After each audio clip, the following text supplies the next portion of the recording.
imagine it. Freaky girl under the sheets. But you love when things start slowing down. I know you got me, baby.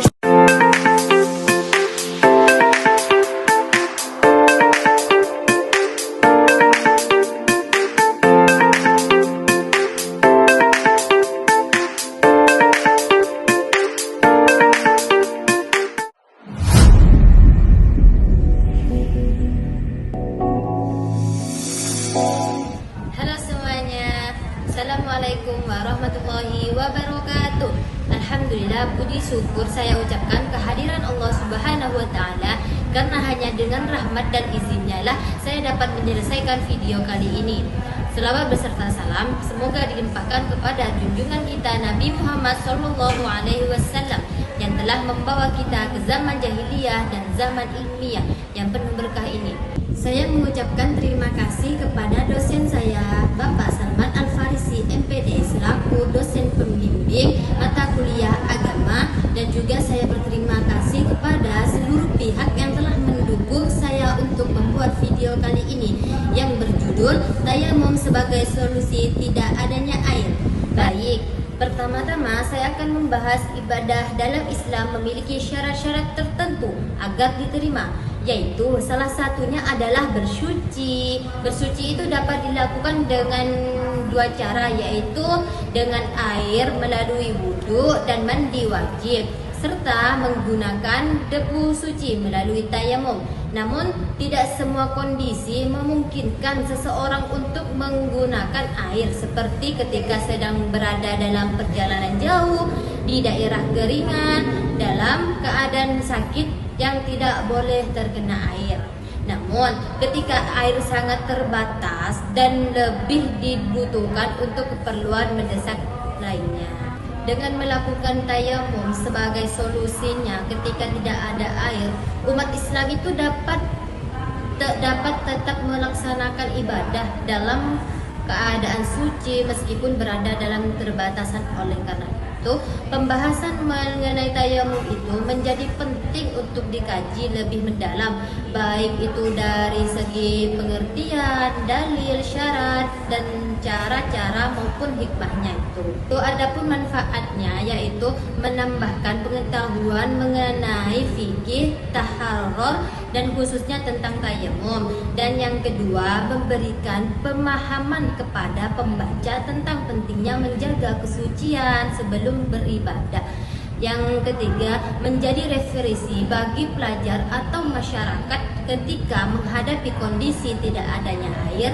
Dan yang terakhir yaitu menumbuhkan kesadaran bahwa syariat Islam selalu memiliki solusi dalam berbagai keadaan maupun beribadah. Tujuan saya di sini menjelaskan tentang tayamum, yaitu yang pertama menjelaskan pengertian tayamum secara tepat, dan yang kedua menyajikan dalil Al-Quran dan hadis mengenai tayamum, dan yang ketiga menguraikan syarat dan sebab-sebab diperbolehkan tayamum, dan yang keempat menjelaskan tata cara tayamum sesuai tuntutan Rasulullah, dan yang terakhir mengetahui hikmahnya dan kemudahannya yang diberikan syariah melalui tayamum itu. Di sini saya akan membahas rumus-rumus masalah tentang tayamum. Nah, rumus-rumus masalah tentang tayamum itu ada 5 macam. Yang pertama yaitu pengertiannya tayamum, dan yang kedua apa saja dalil yang menjadi dasar diperolehkannya tayamum, dan yang ketiga apa saja syarat dan sebab-sebab diperbolehkannya tayamum, dan yang keempat bagaimana tata cara pelaksanaan tayamum yang benar, dan yang terakhir yaitu apa hikmahnya dan keutamaannya tayamum dalam syariah Islam itu. Adapun dalil dari Al-Quran yaitu yang berbunyi Bismillahirrahmanirrahim. Falamma tajidu ma fatayammamu sa'idan tayyib. Dan artinya, jika kalian tidak menemukan air, maka bertayamumlah dengan tanah yang baik. Surah Al-Maidah ayat 6. Dan adapun dasar hukumnya tayamum yaitu memiliki landasan hukum yang kuat dalam Al-Quran, hadis, dan ijma ulama. Lah, yang berbunyi yaitu Bismillahirrahmanirrahim. Wa in kuntum marda aw ala safari falamma tajidu ma'a fatayammamu sa'idan tayyib. Dan artinya, jika kalian sakit atau dalam perjalanan lalu kalian tidak mendapatkan air, maka bertayamumlah dengan tanah yang baik.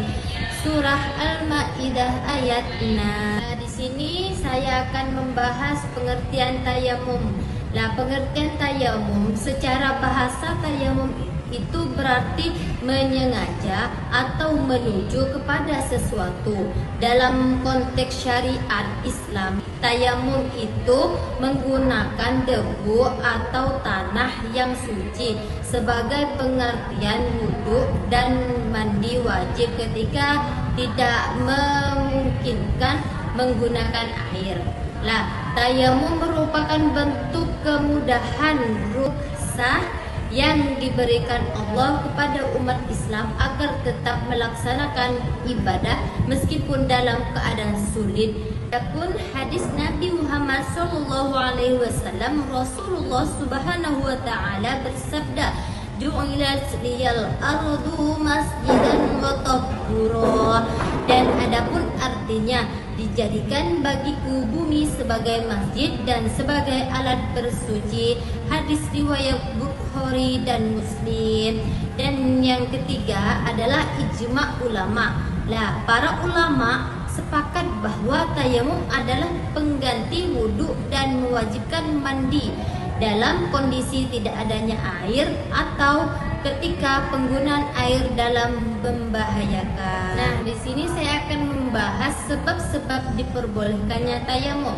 Lah, sebab-sebab diperbolehkannya tayamum itu ada 5 macam. Yang pertama, tidak tersedia air, seperti contoh sedang dalam perjalanan jauh, berada di tempat kering, atau tidak ada air yang dapat dijangkau.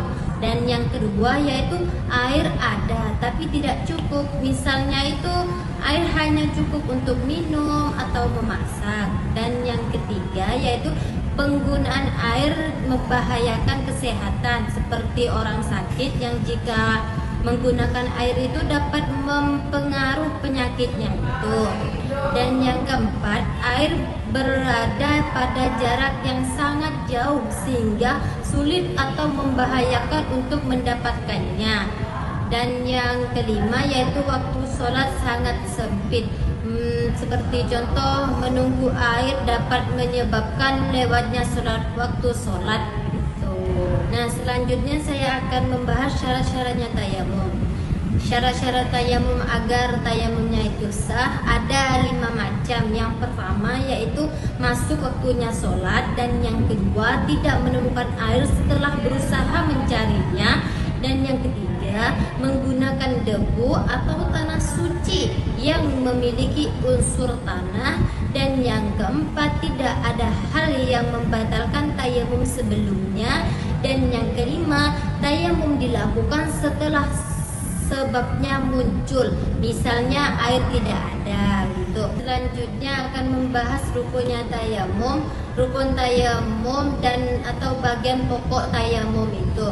Lah, rukunnya tayamum itu ada 4 macam. Yang pertama yaitu niat untuk bertayamum, yang kedua mengusap wajah dengan debu yang suci, dan yang ketiga yaitu mengusap kedua tangan hingga sikut menurut sebagian ulama. Namun mayoritasnya itu mengatakan sampai pergelangan tangan saja. Dan yang keempat yaitu tertib. Tertib itu yaitu yang melakukannya itu sesuai urutan. Nah, sekarang kita akan membahas tata cara pelaksanaannya tayamum.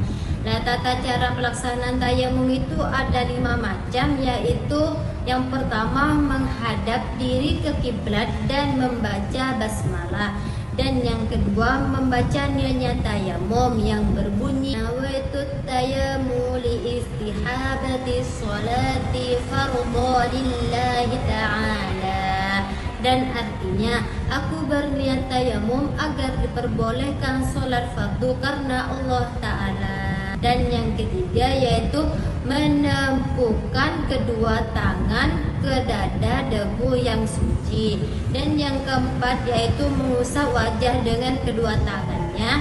Dan yang kelima menepukkan lagi kedua tangan dan mengusap kedua tangan sampai pergelangan tangan. Dan saya akan memberikan contohnya sebagai berikut ini. Kita akan belajar bersama tata cara tayamum. Yang pertama, membaca basmalah. Bismillahirrahmanirrahim. Yang kedua, meletakkan telapak tangan di atas tanah, dinding, atau benda yang berdebu. Yang ketiga, meniup debu dari kedua telapak tangan agar menipis. Yang keempat, mengusapkan kedua telapak tangan yang berdebu ke wajah dan punggung kedua telapak tangan.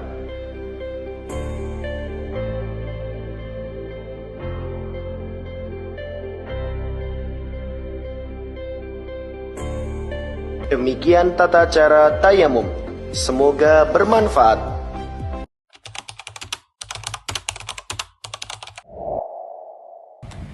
Pada bab selanjutnya saya akan membahas hikmah dan tujuannya tayamum. Tayamum itu memiliki hikmah besar dalam kehidupan beragama. Yang pertama yaitu memudahkan umat Islam agar tetap dapat beribadah, dan yang kedua yaitu menunjukkan kasih sayang Allah dengan memberikan keringanan, dan yang ketiga yaitu menjaga kebersihan spiritual meskipun tanpa air, dan yang keempat yaitu mengajarkan fleksibilitas syariat bahwa Islam tidak memberatkan, dan yang kelima yaitu meningkatkan rasa syukur atas nikmat air dan kesehatan. Dan tayamum sebagai solusi ketika tidak ada air dalam kondisi modern, tayamum tetap relevan sebagai solusi. Berguna bagi pekerjaan lapangan atau musafir yang sulit menemukan air, dan membantu pasien di rumah sakit yang tidak dibolehkan terkena air, dan menjadi alternatif ibadah saat berencana alam dan membuat air tercemar. Adapun kesimpulannya video saya tadi itu, tayamum itu merupakan keringanan dosa yang Allah Subhanahu wa taala berikan kepada umat Islam ketika tidak memungkinkan menggunakan air untuk bersuci, dalam kondisi tidak ada air atau ketika penggunaan air dapat membahayakan kesehatan. Tayamum menjadi solusi syariah yang sah untuk menggantikan wudhu maupun mandi wajib. Dasar hukum tayamum itu terdapat dalam Al-Quran surah Al-Ma'idah ayat 6 dan berbagai hadis Nabi Muhammad SAW yang menegaskan kemudahan dalam beragama. Melalui pembahasan dalam video saya tadi itu, dapat disimpulkan bahwa tayamum itu tidak hanya menjadi alternatif ketika air tidak tersedia, tetapi juga menunjukkan fleksibilitas dan memudahkan syariat Islam dalam menjaga kemaslahatan umatnya. Dalam memahami tata caranya, yaitu syarat, rukun, serta kondisi yang memperbolehkannya tayamum, umat Islam dapat menjalankan ibadah dengan benar dan tetap menjaga kesucian dirinya. Dan sarannya itu, umat Islam sebaiknya memperdalam pemahaman tentang tayamum agar tidak ragu ketika menghadapi situasi darurat tanpa air. Dan pendidikan agama di sekolah dan masyarakat perlu memberikan penjelasan praktis tentang tayamum agar ilmu ini tidak hanya diketahui tetapi juga mampu dipraktikkan dengan benar. Dan adapun penelitiannya atau kajian lebih lanjut dapat dilakukan mengenai relevasi tayamum dalam konteks modern, terutama bagi masyarakat di daerah yang rawan kekeringan atau keterbatasan akses air bersih.